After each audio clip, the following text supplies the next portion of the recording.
Hello, welcome to Sumo biology. तो NEET 2023 का paper हम लोग सॉल्व कर रहे हैं। क्वेश्चन है given below are two statement. Statement 1, low temperature preserve the enzyme in a temporarily inactive state whereas high temperature destroy enzyme activity because proteins are denatured by heat. ये पहला स्टेटमेंट। दूसरा statement है when the inhibitor जो enzyme की activity को inhibit करेगा closely resembles the substrate in its molecular structure and inhibits the activity of enzyme.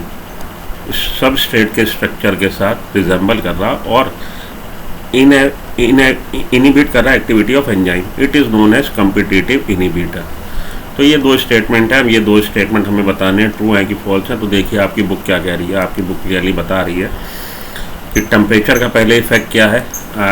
Biomolecule chapter से एक क्वेश्चन है और बायोमोलिक्यूल में एंजाइम की एक्टिविटी को जो चीज़ें इफेक्ट कर रहे हैं फैक्टर, टेम्परेचर को डिस्क्राइब किया है। टेम्परेचर के लिए बताया जा रहा है।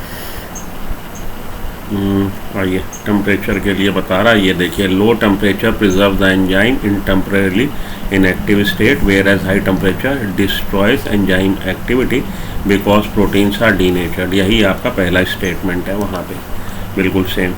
ठीक है जी, पहला स्टेटमेंट यही कह रहा है आपका जो पेपर में आया है कि लो टेम्परेचर पे एंजाइम टेम्परेरली इनएक्टिव स्टेट में प्रिजर्व हो जाएगा और हाई टेम्परेचर डिस्ट्रॉय कर देगा enzyme activity because proteins are denatured. तो ये स्टेटमेंट ठीक। दूसरे स्टेटमेंट पे आइए।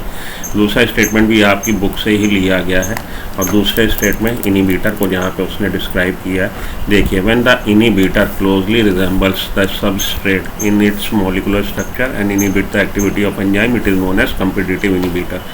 यही सेम लाइन वहाँ पे आपकी बुक में दे रखी, आपके पेपर में दे रखी है। Inhibits the activity of enzyme it is known as competitive inhibitor. तो हमारा आंसर क्या हो जाएगा? Both statements A and B both statements are true. Both statement correct है। आपको ऑप्शन बी को चुन लेना चाहिए। चैनल को सब्सक्राइब कर लीजिए, वीडियो को लाइक कर लीजिए ताकि आपको और भी सोल्यूशन मिलते हैं। Thank you.